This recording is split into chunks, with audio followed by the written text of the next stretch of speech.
ವಿದ್ಯಾರ್ಥಿಗಳೇ, ಇವತ್ತಿನ ಒಂದು ಯೂಟ್ಯೂಬ್ ವಿಡಿಯೋದಲ್ಲಿ ನಾವು ಕನ್ನಡ ಮತ್ತು ಸಂಸ್ಕೃತ ಸಂಧಿಗಳ ಬಗ್ಗೆ ಸಂಪೂರ್ಣವಾದಂಥ ಒಂದು ಮಾಹಿತಿಯನ್ನು ತಿಳಿದುಕೊಳ್ಳೋಣ. ಸಂಧಿಗಳಲ್ಲಿ ಪ್ರಮುಖವಾಗಿ ಎರಡು ಪ್ರಕಾರಗಳನ್ನು ಕಾಣ್ಬೋದು.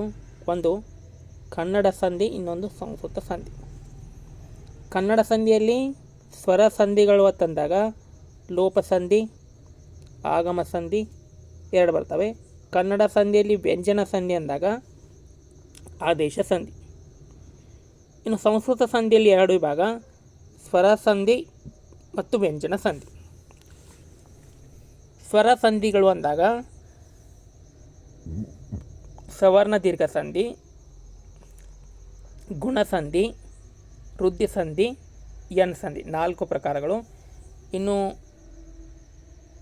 ಸಂಸ್ಕೃತದ ವ್ಯಂಜನ ಸಂಧಿಗಳಲ್ಲಿ ಜಸ್ತ್ವ ಸಂಧಿ, ಚುತ್ವ ಸಂಧಿ ಮತ್ತು ಅನುನಾಸಿಕ ಸಂಧಿ. ಈ ರೀತಿ ಪ್ರಮುಖವಾಗಿ ನಾವು ಕನ್ನಡ ಸಂಧಿಯಲ್ಲಿ 5 ಪ್ರಕಾರ, ಸಂಸ್ಕೃತ ಸಂಧಿಯಲ್ಲಿ 7 ಪ್ರಕಾರಗಳನ್ನ ನಾವು ಏನು ಮಾಡ್ತೀವಿ, ಕಾಣ್ತೀವಿ. ಅವುಗಳನ್ನ ಒಂದೊಂದಾಗಿ ಈಗ ನೋಡೋಣ. ನೋಡಿರಲಿ, ಸಂಧಿಗಳಲ್ಲಿ ಕನ್ನಡ ಸಂಧಿಯಲ್ಲಿ 3 ಪ್ರಕಾರ. ಒಂದು ಸ್ವರ ಸಂಧಿಗಳು 2, ಲೋಪ ಆಗಮ. ವ್ಯಂಜನ ಸಂಧಿಗಳಲ್ಲಿ ಆದೇಶ ಸಂಧಿ ಪ್ರಮುಖವಾಗಿ ಬರುವಂಥ. ಸಂಸ್ಕೃತ ಸಂಧಿಯಲ್ಲಿ 4 ಸ್ವರ ಸಂಧಿಗಳು, 3 ವ್ಯಂಜನ ಸಂಧಿಗಳು. ಕನ್ನಡ ಸಂಧಿಗಳು ನೋಡೋಣ. ಈಗ ಕನ್ನಡ ಸಂಧಿಗಳಲ್ಲಿ ಪ್ರಮುಖವಾಗಿ 3 ಪ್ರಕಾರಗಳನ್ನು ಕಾಣ್ತೀವಿ. ಒಂದು ಲೋಪ, ಆಗಮ, ಆದೇಶ. ಲೋಪ, ಆಗಮ ಮತ್ತು ಆದೇಶ. ಇಲ್ಲಿ ಲೋಪ ಮತ್ತು ಆಗಮ ಇವು ಸ್ವರ ಸಂಧಿ, ಆದೇಶ ಸಂಧಿ, ವ್ಯಂಜನ ಸಂಧಿ. ಇವುಗಳಲ್ಲಿ ವಿಶೇಷವಾಗಿ 2 ಕನ್ನಡ ಶಬ್ದಗಳು ಅಥವಾ ಕನ್ನಡ ಸಂಸ್ಕೃತ ಶಬ್ದಗಳು ಸೇರಿದಾಗ ಪರಸ್ಪರ ಎದುರಾದ ಅಕ್ಷರ ನಡುವೆ ಸಂಧಿ ಆದರೆ ಅದನ್ನು ಕನ್ನಡ ಸಂಧಿ ಎತ್ತಿಕೊಂಡು ಕರೀತೀವಿ.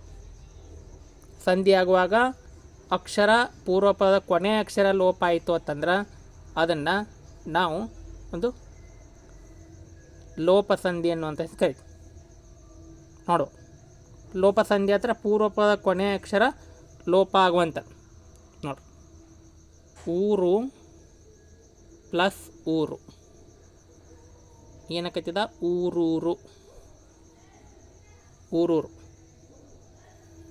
ಇಲ್ಲೇ ಹೂ ಐತಿ, ಇಲ್ಲಿ ದೊಡ್ಡ ಹೂ ಐತಿ, ಇದು ಹೂ ಲೋಪಕತಿ, ರ ಹೂ ಸೇರ್ಕೊಂಡು ರೂ ಆಕೈತಿ. ಈ ರೀತಿ ಲೋಪ ಸಂಧಿಗಳನ್ನ ಕಾಣ್ಬೋದು. ಇನ್ನು ಆಗಮ ಸಂಧಿ ಅಂದ್ರೆ ಸಂಧಿ ಪದದಲ್ಲಿ ಹೊಸದಾಗಿ ಯ ಮತ್ತು ವಕಾರಗಳು ಬಂದು ಸೇರಿಕೊಂಡ್ರೆ ಅದನ್ನು ಆಗಮ ಸಂಧಿ ಅಂತ ಕರೀತೀವಿ. ಆದೇಶ ಸಂಧಿ ಕೊನೆಯದಾಗಿ, ಆದೇಶ ಸಂಧಿಯಲ್ಲಿ ಉತ್ತರ ಪದದಲ್ಲಿರುವಂಥ ಒಂದು ಉತ್ತರ ಪದದ ಕ, ಥ, ಪಗಳಿಗೆ ಸಂಧಿ ಪದದಲ್ಲಿ ಗ, ದ, ಬ. ಕ ಇದ್ದಲ್ಲೇ ಗ, ತ ಇದ್ದಲ್ಲಿ ಬ. ನೋಡಿ, ಕ, ತ, ಪ, ಗ, ಧ, ಬ. ಕ ಇದ್ದಲ್ಲೇ ಗ, ತ ಇದ್ದಲ್ಲೇ ದ, ಪ ಇದ್ದಲ್ಲೇ ಬ. ಈ ರೀತಿ ಗದ ಬಗಳು ಆದೇಶವಾಗಿ ಬಂದರೆ ಅದನ್ನು ಆದೇಶ ಸಂಧಿ ಅಂತ ಕರಿ. ಇವುಗಳನ್ನ ಒಂದೊಂದಾಗಿ ನೋಡಿ. ಫಸ್ಟ್ಗೆ ಲೋಪ ಸಂಧಿ. ಲೋಪ ಸಂಧಿ ನೋಡಿ, ಸ್ವರದ ಮುಂದೆ ಸ್ವರ ಬಂದು ಸಂಧಿ ಆಗುವಾಗ ಪೂರ್ವ ಪದದಲ್ಲಿರುವ ಸ್ವರವು ಅರ್ಥ ಕೆಡದಿದ್ದ ಪಕ್ಷದಲ್ಲಿ ಮಾತ್ರ ಲೋಪ ಆಗೋದು. ಇದನ್ನು ಲೋಪ ಸಂಧಿ ಅಂತ ಕರೀತೀವಿ. ಇಲ್ಲಿ ನಾವು ಇದನ್ನು ನೋಡಿದಾಗ ಬಿಡಿಸಿ ಬರೆದಾಗ ತುಪ್ಪಳದ ಪ್ಲಸ್ ಅಂತೆ, ತುಪ್ಪಳದಂತೆ. ನೋಡಿ, ಅ ಐತಿ ಕೊನೆಯ ಅಕ್ಷರ, ಇಲ್ಲಿ ಸಹಿತ ಅ ಐತಿ, ಅದು ಈ ಅ ಲೋಪಕತಿ, ದಲ್ಲಿ ಅ ಸೇರ್ಕೊಂಡು ತುಪ್ಪಳದಂತೆ. ಇನ್ನು ಅವನು ಅಲ್ಲಿ ಪ್ಲಸ್ ಇದ್ದೇನೆ, ಅಲ್ಲಿದ್ದೇನೆ. ಇವನು ಪ್ಲಸ್ ಒಬ್ಬ, ಇವನೊಬ್ಬ. ಬೆಳ್ಳಗೆ ಪ್ಲಸ್ ಆಗಿ, ಬೆಳ್ಳಗಾಗಿ.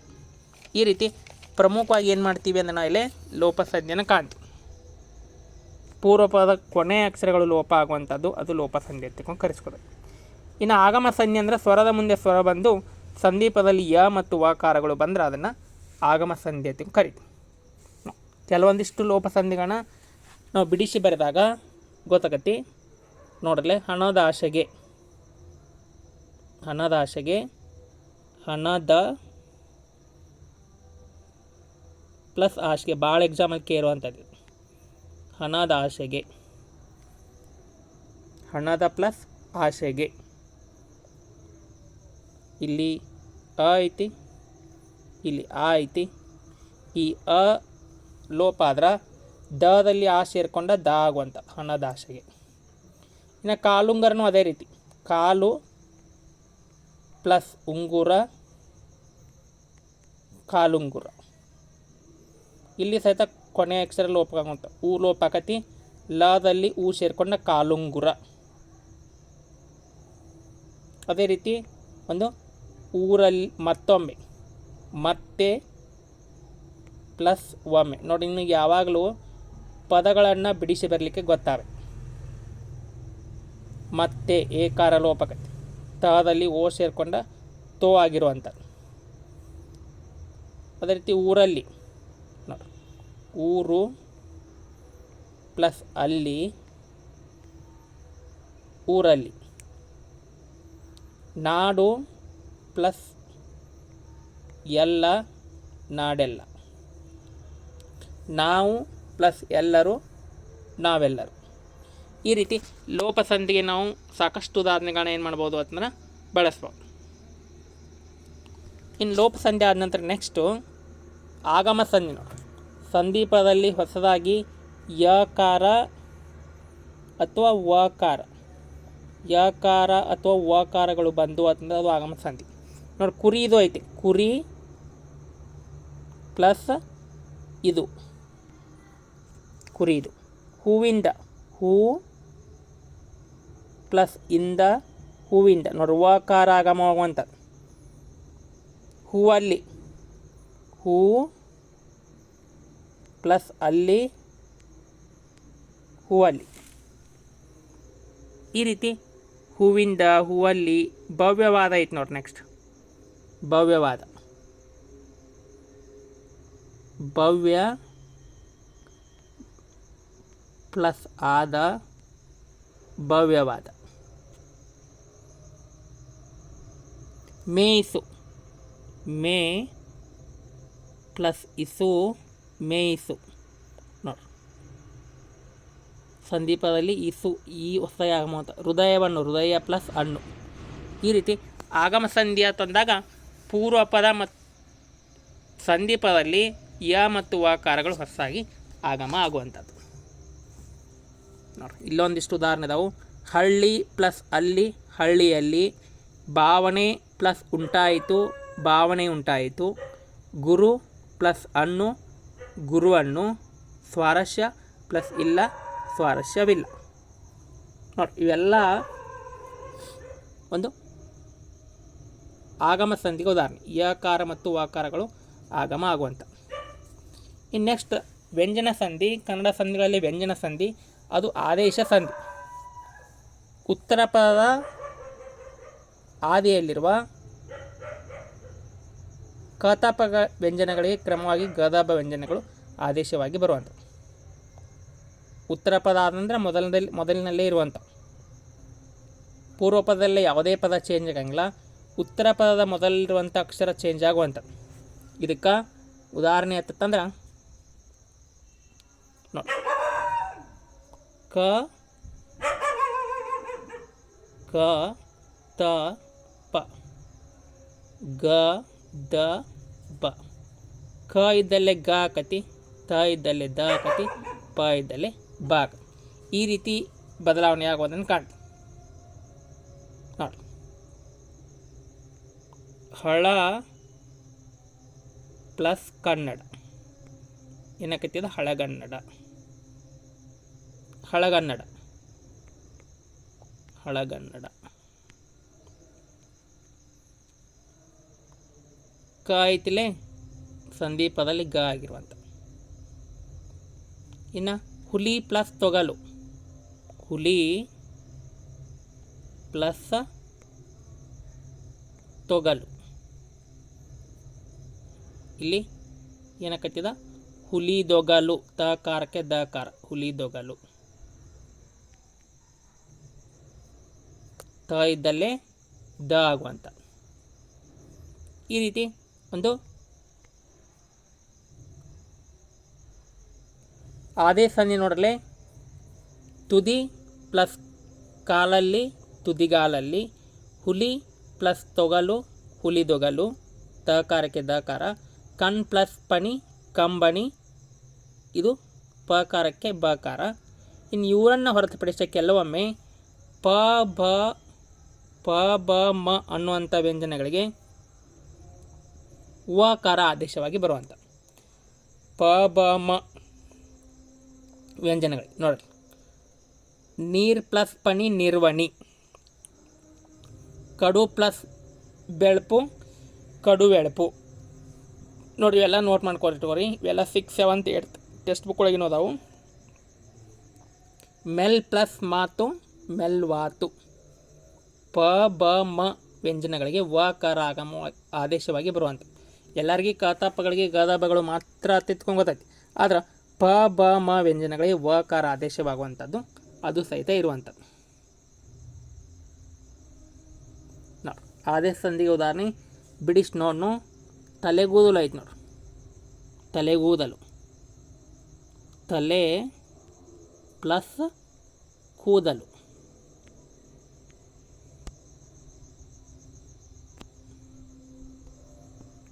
ಕೂ ಬದಲಿ ಗೂ ಬರುವಂಥ.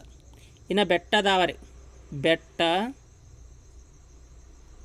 ಪ್ಲಸ್ ತಾವರೆ, ತಕಾರಕ್ಕೆ ದಕಾರ, ಬೆಟ್ಟದಾವರೆ. ಇನ್ನು ಹೂವನ, ಹೂ ಪ್ಲಸ್ ವನ, ಹೂ ಪ್ಲಸ್ ಬನ, ಹೂವನ. ನೂರ್ ಪ್ಲಸ್ ಸಾಸಿರ್, ನೂರ್ ಚಾಸಿರ್. ನೂರ್ ಪ್ಲಸ್ ಸಾವಿರ, ನೂರ್ ಚಾಸಿರ. ಇನ್ನು ಇಂಚರ,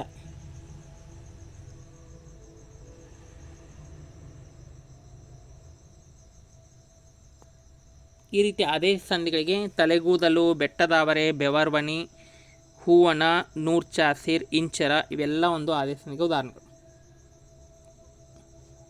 ಇನ್ನು ಆದೇಶ ಸಂಧಿ ಆದ ನಂತರ ಕನ್ನಡ ಸಂಧಿಗಳನ್ನು ಕನ್ನಡ ಸಂಧಿಗಳಲ್ಲಿ ಪ್ರಮುಖವಾಗಿ ಕನ್ನಡ ಸಂಧಿಗಳು ಆದ ನಂತರ ಸಂಸ್ಕೃತ ಸಂಧಿಗಳು. ಇಲ್ಲಿ ಸ್ವರ ಸಂಧಿಗಳು ಬರ್ತಾವೆ, ವ್ಯಂಜನ ಸಂಧಿಗಳು ಬರ್ತಾವೆ. ಸಂಸ್ಕೃತ ಸ್ವರ ಸಂಧಿಗಳು ಅಂತಾಗ ಸವರಾಂತರಿಕ ಸಂಧಿ, ಗುಣಸಂಧಿ, ವೃದ್ಧಿ ಸಂಧಿ, ಯನ್ ಸಂಧಿ. ಇನ್ನು ವ್ಯಂಜನ ಸಂಧಿಯಲ್ಲಿ 3 ಜಸ್ತ್ವ, ಚುಸ್ತ್ವ ಮತ್ತು ಅನುನಾಸಿಕ 3 ಸಂಧಿಗಳನ್ನು ಕಾಣ್ತೀವಿ. ನೋಡ್ರಿ ವಾಕ್ಯ ಕೊಟ್ಟಾರ ನೋಡ್ರಿ. ಮಕ್ಕಳು ಚೆನ್ನಾಗಿ ವಿದ್ಯಾಭ್ಯಾಸ ಮಾಡಬೇಕು. ಸೂರ್ಯೋದಯಕ್ಕೆ ಮುನ್ನ ಎದ್ದು ಅಭ್ಯಾಸ ಮಾಡುವುದು ಒಳ್ಳೆಯದು. ಸೂರ್ಯ ನಮಗೆ ಏಕೈಕ ನಕ್ಷತ್ರ. ನೋಡ್ರಿ ಇವೆಲ್ಲ ಒಂದು ಏನದಾವು ಅಂತಂದರೆ ಇಲ್ಲಿರುವಂಥವೆಲ್ಲ ವಿದ್ಯಾಭ್ಯಾಸ, ಸೂರ್ಯೋದಯ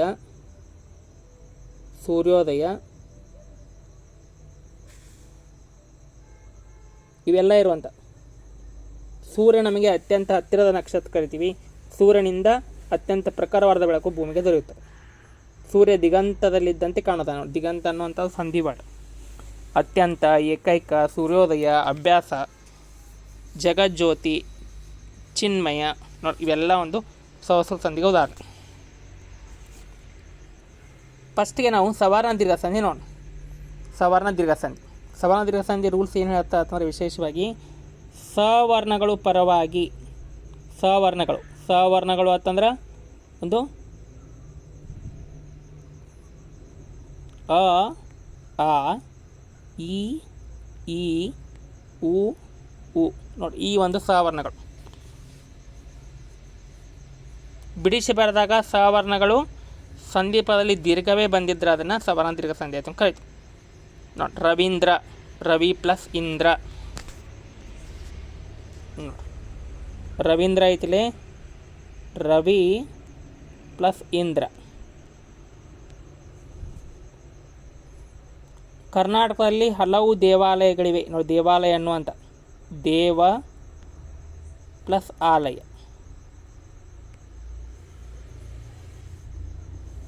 ನೋಡಿ, ಪೂರ್ವ ಪದ ಕೊನೆಯಲ್ಲಿ ಐತಿ, ಉತ್ತರ ಪದ ಮೊದಲಲ್ಲಿ ಇನ್ನನ ಐತಿ. ದೇವಾಲಯ ನೋಡು, ದೇವ ಪ್ಲಸ್ ಆಲಯ.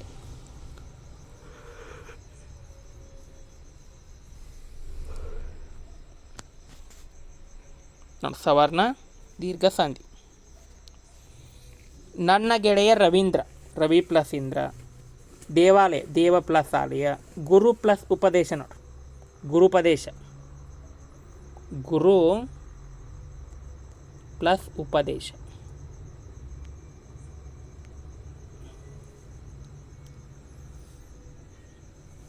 ರವೀಂದ್ರ, ದೇವಾಲಯ, ಗುರುಪದೇಶ, ಮಹಾತ್ಮ ಇವೆಲ್ಲ ಒಂದು ಸವರ್ಣದ ಸಂಧಿಗೆ ಉದಾಹರಣೆ. ಬಿಡಿಸಿಕೊಟ್ಟ ದೇವ ಪ್ಲಸ್ ಆಲಯ, ದೇವಾಲಯ. ರವಿ ಪ್ಲಸ್ ಇಂದ್ರ, ರವೀಂದ್ರ. ಗುರು ಪ್ಲಸ್ ಉಪದೇಶ, ಗುರುಪದೇಶ.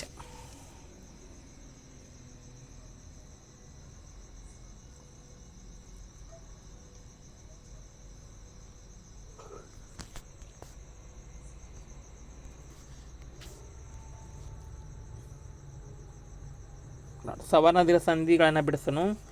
ವಿದ್ಯಾಲಯ ಐತಿ, ವಿದ್ಯೆ ಪ್ಲಸ್ ಆಲಯ. ಶುಭಾಶಯ ನೋಡಿ, ಶುಭ ಪ್ಲಸ್ ಆಶಯ.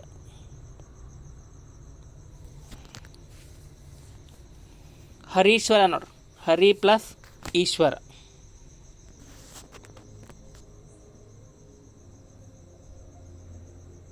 ಹರಿ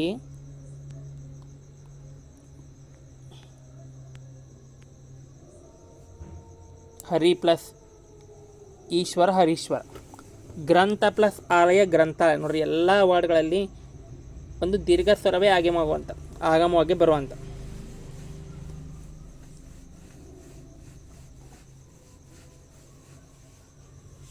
ಇನ್ನು ಗ್ರಂಥ ಪ್ಲಸ್ ಆಲಯ, ಸೂರ್ಯ ಪ್ಲಸ್ ಅಸ್ತ, ಚಿತ್ತ ಪ್ಲಸ್ ಆಕರ್ಷಕ ಇವೆಲ್ಲ ಒಂದು ಸವರ್ಣ ದೀರ್ಘ ಸಂಧಿಯ ಉದಾಹರಣೆ.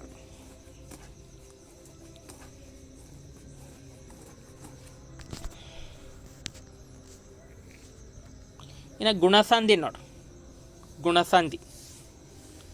ಗುಣಸಂಧಿ ಯಾವಾಗಲೂ ಒಂದು ಪೂರ್ವ ಪದದಲ್ಲಿ ಯಾವಾಗಲೂ ಅ ಮತ್ತು ಆ ಕಾರಗಳೇ ಇರ್ತಾವೆ. ಪೂರ್ವ ಪದದಲ್ಲಿ ಪೂರ್ವ ಪದ, ಉತ್ತರ ಪದ, ಸಂಧಿ ಪದ.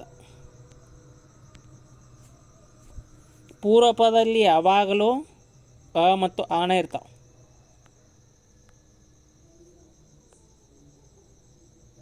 ಉತ್ತರ ಪದ ಮೊದಲಲ್ಲಿ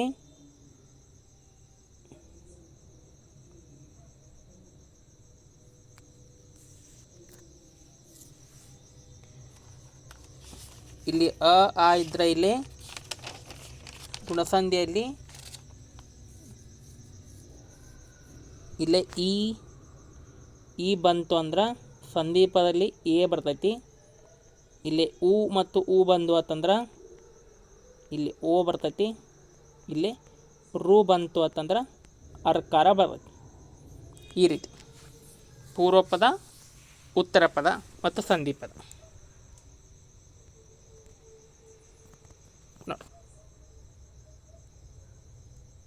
ಸೂರ್ಯೋದಯ, ಸೂರ್ಯ ಪ್ಲಸ್ ಉದಯ.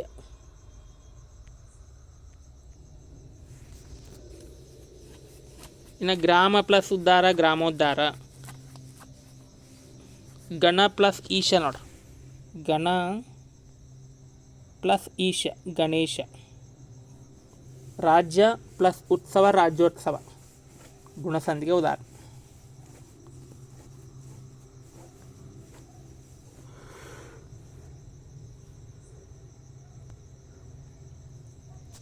ಇನ್ನು ವೃದ್ಧಿ ಸಂಧಿ ನೋಡಿ. ವೃದ್ಧಿ ಸಂಧಿ ಅಂತಂದ್ರೆ ಅಲ್ಲಿವರ ಆ ಕಾರಗಳ ಮುಂದೆ ಐ ಕಾರಗಳು ಬಂದ್ರೆ ಐಕಾರ, ಆ ಕಾರಗಳ ಮುಂದೆ ಔಕಾರಗಳು ಬಂದ್ರೆ ಔಕಾರ ಆದೇಶವಾಗಿ ಬರುವಂಥ. ಇದರ ರೂಲ್ಸ್ ಅದು.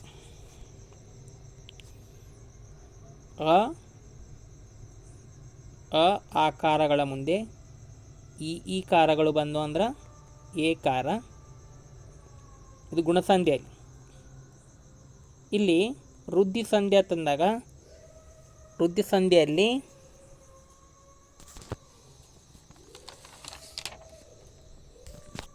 ಪೂರ್ವ ಪದದಲ್ಲಿ ಅ ಮತ್ತು ಆ ಇರ್ತಾವೆ. ಇಲ್ಲಿ ಎ ಮತ್ತು ಐ ಬಂತು ಅಂತಂದ್ರೆ ಸಂಧಿ ಪದದಲ್ಲಿ ಐ ಕಾರಣ ಬರುವಂಥದ್ದು. ಇಲ್ಲಿ ಅ ಮತ್ತು ಆ ಬಂದ ಈ ಕಡೆ ಉತ್ತರ ಪದದಲ್ಲಿ ಓ ಮತ್ತು ಅವು ಬಂದು ಅಂತಂದ್ರೆ ಸಂಧಿ ಪದದಲ್ಲಿ ಅವು ಕಾರಣ ಬರಬೇಕು. ಇದು ನೆನಪಿಟ್ಕೊಂಡ್ಬಿಡ್ರಿ. ಆ ಇದ್ದಲ್ಲಿ ಈ ಐ ಬಂದು ಅಂದ್ರೆ ಐಕಾರ, ಆ ಇದ್ದಲ್ಲಿ ಓ ಔಕಾರಗಳು ಬಂದರೆ ಔಕಾರ. ನೋಡಿ ಈಸಿಯಾಗಿ ನಾನು ನೆನಪಿಟ್ಕೊಳಕ್ಕೆ ಯಾವಾಗಲೂ ಐ ಮತ್ತು ಅವುಗಳು ಸಂಧಿ ಪದದಲ್ಲಿ ಇದ್ದು ಅಂತಂದ್ರೆ ಅದು ಯಾವಾಗಲೂ ನೋಡಿ ಲಿಂಗೈಕ್ಯ ಐತಿ ನೋಡ್ಬೋದು ನೀವು. ಏಕ ಪ್ಲಸ್ ಏಕ ಏಕೈಕ, ಶಿವ ಪ್ಲಸ್ ಐಕ್ಯ ಶಿವೈಕ್ಯ, ಮಹಾ ಪ್ಲಸ್ ಔದಾರ್ಯ ಮಹೌದಾರ್ಯ, ವನ ಪ್ಲಸ್ ಔಷಧಿ ವನೌಷಧಿ. ಯಾವಾಗಲೂ ಇದೇ ರೀತಿ ಇರ್ತದೆ. ಆ ಕಾರಗಳ ಮುಂದೆ ಎ ಐಕಾರಗಳು ಬಂದ್ರೆ ಐಕಾರನ ಬರ್ತೈತಿ, ಓ ಔಕಾರಗಳು ಬಂದ್ರೆ ಔಕಾರ ಬರಬೇಕು. ಬಂದ ನೋಡ್ರಿ ಐ ಅವು ಈ ರೀತಿ ಇವನ್ನ ಬಿಡಿಸ್ ನೋಡ್ರಿ. ಲಿಂಗೈಕ್ಯ ಲಿಂಗ ಪ್ಲಸ್ ಐಕ್ಯ, ಲೋಕೈಕ ವೀರ ನೋಡ್ರಿ ಲೋಕ ಪ್ಲಸ್ ಏಕವೀರ,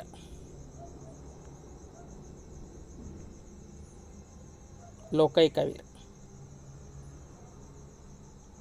ದಿವ್ಯ ಔಷಧಿ ನೋಡಿ ದಿವ್ಯ ಪ್ಲಸ್ ಔಷಧಿ ದಿವ್ಯ ಔಷಧಿ, ಜನ ಪ್ಲಸ್ ಐಕ್ಯ ಜನೈಕ್ಯ,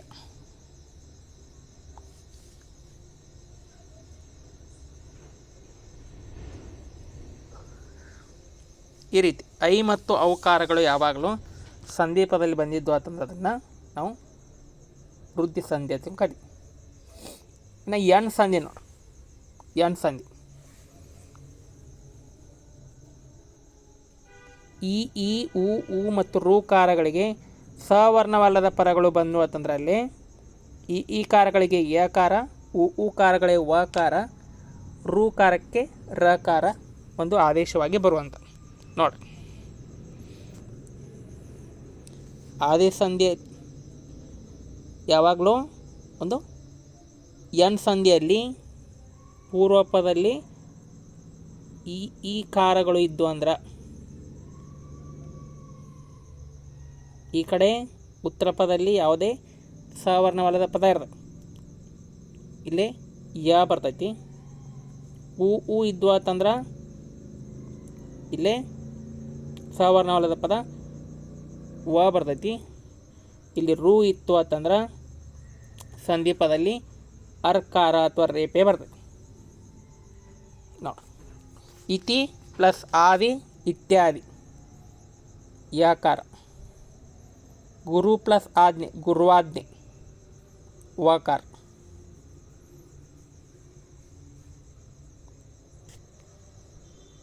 ಯ ವ ಮತ್ತು ರಗಳು ಬರುವಂಥ ಆದೇಶವಾಗಿ.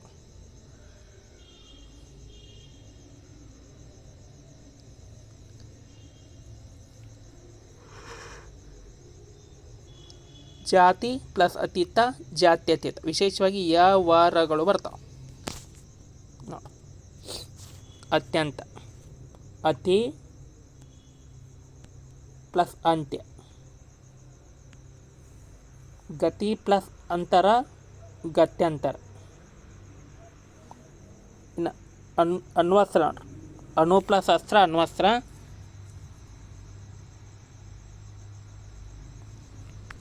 ಈ ರೀತಿ ಎನ್ ಸಂಧಿಗೆ ಉದಾಹರಣೆ ಮನ್ವಾದಿ ನೋಡಿ ಲಾಸ್ಟ್ ಮನು ಪ್ಲಸ್ ಆದಿ ಮನ್ವಾದಿ. ಇನ್ನು ಜಸ್ತ್ವ ಸಂಧಿ ನೋಡಿ. ಜಸ್ತ್ವ ಸಂಧಿ ಅಂತಂದರೆ ವಿಶೇಷವಾಗಿ ಸಂಧಿಕಾರ ನಡೆಯುವಾಗ ಪೂರ್ವ ಪದದ ಅಂತ್ಯದಲ್ಲಿರುವಂಥ ಕಚಟಪಗಳಿಗೆ ಗಜಡಬಗಳು ಆದೇಶವಾಗಿ ಬರುವಂಥ ನೋಡಿ. ಚಿತ್ರ ನೋಡ್ರೆ ಗೊತ್ತಾಗ ನಿಮ್ಗೆ. ವಾಕ್ ಪ್ಲಸ್ ಈಶ ನೋಟು ವಾಗೀಶ ಆಕೈತಿ. ವಾಕ್ ಪ್ಲಸ್ ದಾನ ವಾಗ್ದಾನ, ದಿಕ್ ಪ್ಲಸ್ ಅಂತ ದಿಗಂತ, ಬೃಹತ್ ಪ್ಲಸ್ ಆಕಾಶ ಬೃಹದಾಕಾಶ, ಷಟ್ ಪ್ಲಸ್ ಆನನ ಷಡಾನನ. ನೋಡ್ರಿ, ಯಾವಾಗಲೂ ಒಂದು ಜಸ್ವ ಸಂಧಿಯಲ್ಲಿ ಕ ಚ ಟ ತ ಪಗಳಿಗೆ ಕ ಚ ಟ ತ ಪ, ಪೂರ್ವಪದ ಕೊನೆಯಲ್ಲಿ ಕ ಚ ಟ ತ ಪಗಳು ಇದ್ದರೆ ಇದಕ್ಕೆ ಪ್ರತಿಯಾಗಿ ಗ ಜ ಡ ದ ಬ.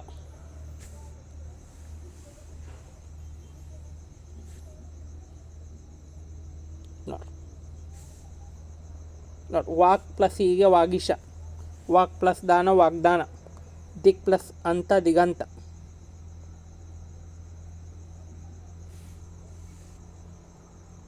ನೋಡಿ,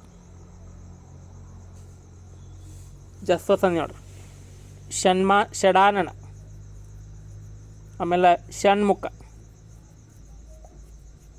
ಇವು ಜಸ್ವ ಸಂಧಿ. ಇನ್ನು ಪೂರ್ವಪದದ ಅಂತ್ಯದಲ್ಲಿರುವ ಟಕಾರಕ್ಕೆ ಪರಪದದ ಆದಿಯಲ್ಲಿರುವ ಆಕಾರ ಆದೇಶವಾಗಿ ಬಂದರೆ ಅದನ್ನು ಡಕಾರ ಅಂತ ಕರಿತೀವಿ.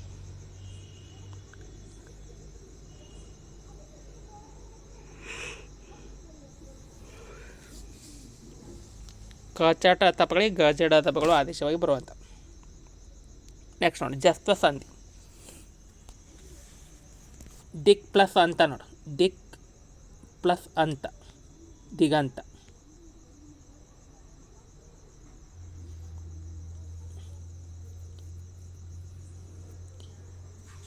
ಜಸ್ವ ಸಂಧಿಗೆ ಬೃಹದಾಕಾರದ ನೋಡ್ರಿ, ಬೃಹತ್ ಪ್ಲಸ್ ಆಕಾರದ, ಬೃಹದಾಕಾರದ ತಕಾರಕ್ಕೆ ದಕಾರ.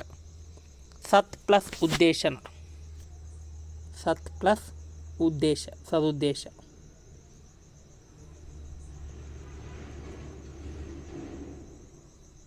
ಸದುದ್ದೇಶ, ಸತ್ ಪ್ಲಸ್ ಉದ್ದೇಶ.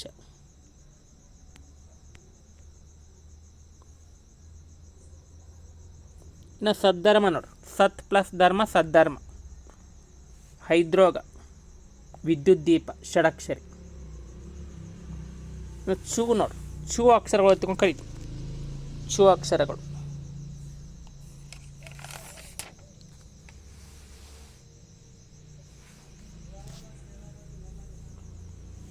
ಚು ಎಂದರೆ ಶಕಾರ ಮತ್ತು ಚ ವರ್ಗ. ಈ ಅಕ್ಷರಗಳು ಆದೇಶವಾಗಿ ಬಂದರೆ ಚುತ್ವ ಸಂಧಿ ಅಂತ ಕರಿತೀವಿ. ಸಂಧಿಕರ ನಡೆಯುವಾಗ ಪೂರ್ವಪದ ಕೊನೆಯಲ್ಲಿರುವಂಥ ಒಂದು ಸಕಾರ ಮತ್ತು ತ ವರ್ಗಗಳಿಗೆ ಅಕ್ಷರಗಳು ಕರಿತೀವಿ. ಉತ್ತರ ಪದ ಶಕಾರ ಅಥವಾ ಚ ವರ್ಗದ ಅಕ್ಷರ ಕೂಡಿರುವಂಥ ಚುತ್ವ ಸಂಧಿ. ಈ ಆರು ಅಕ್ಷರಗಳನ್ನು ಚುತ್ವ ತಕೊಂಡು ಕರಿತಿದ್ದಿಲ್ಲ. ಮಾನವನಿಗೆ ಮನಃಶುದ್ಧಿ ಇರಬೇಕು. ಮನಸ್ ಪ್ಲಸ್ ಶಯನ ಪಯಶಯನ, ಶರತ್ ಪ್ಲಸ್ ಚಂದ್ರ ಶರತ್ಚಂದ್ರ, ಜಗತ್ ಪ್ಲಸ್ ಜ್ಯೋತಿ ಜಗಜ್ಯೋತಿ.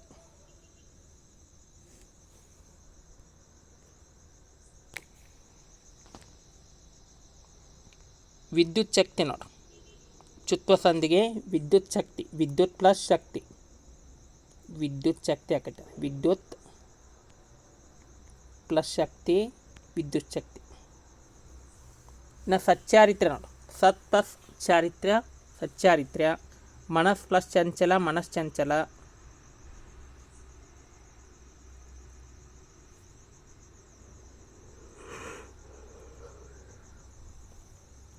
ಅನುನಾಸಿಕ ಸಂಧಿ, ಲಾಸ್ಟ್ ಸಂಧಿ ಕೊನೆಯದಾಗಿ ಪೂರ್ವಪದ ಕೊನೆಯಲ್ಲಿರುವಂಥ ಅಕ್ಷರಗಳಿಗೆ ಸಂಧಿಪದಲ್ಲಿ ಅದೇ ವರ್ಗದ ಕೊನೆಯ ಅಕ್ಷರ ಬರುವಂಥ ಅದನ್ನು ಅನುನಾಸಿಕ ಅಕ್ಷರ ಕರಿತೀವಿ. ಕೆಳಗಡೆ ಯ ಯ ನ ನ ಮ ಇವುಗಳು ಅನುನಾಸಿಕ ಅಕ್ಷರಗಳು. ಇವು ಅನುನಾಸಿಕ ಅಕ್ಷರಗಳು ಅಂತ ಕರಿತೀವಿ. ವಾಕ್ ಪ್ಲಸ್ ಮಯ ವಾಂಗ್ಮಯ, ಷಟ್ ಪ್ಲಸ್ ಮುಖ ಷಣ್ಮುಖ, ಸತ್ ಪ್ಲಸ್ ಮಾನ ಸನ್ಮಾನ. ಇವು ಅನುನಾಸಿಕ ಸಂಧಿಗೆ ಉದಾಹರಣೆ ನೋಡಿ. ವಾಕ್ ಪ್ಲಸ್ ಮಯ ವಾಂಗ್ಮಯ, ವರ್ಗದ ಪ್ರಥಮಾಕ್ಷರಗಳಿಗೆ ಯಾವುದೇ ಅನುನಾಸಿಕ ಅಕ್ಷರಗಳು ಪರವಾದರೂ ಅವುಗಳಿಗೆ ವರ್ಗದ ಪ್ರಥಮಾಕ್ಷರ ಇರುವಂಥ ಅಕ್ಷರವೇ ಆದೇಶವಾಗಿ ಬರುವಂಥ. ವಾಂಗ್ಮಯ, ಷಣ್ಮುಖ, ಸನ್ಮಾನ ನೋಡಿ. ಜಗನ್ನಾಥ ನೋಡಿ,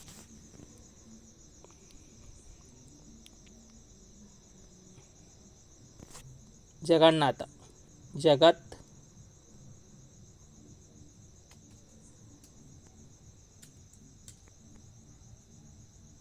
ಜಗತ್ ಪ್ಲಸ್ ನಾಥ, ಜಗನ್ನಾಥ.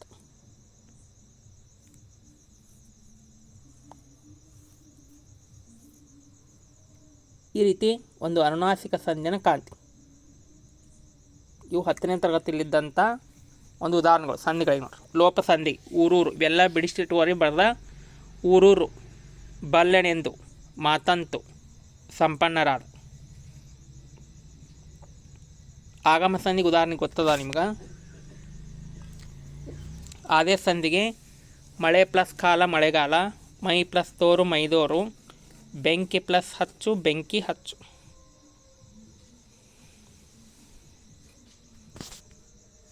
ನೋಡಿ, ಈ ರೀತಿ ಒಂದು ಸಂಧಿಗಳನ್ನ ಕಾಣ್ಬೋದು.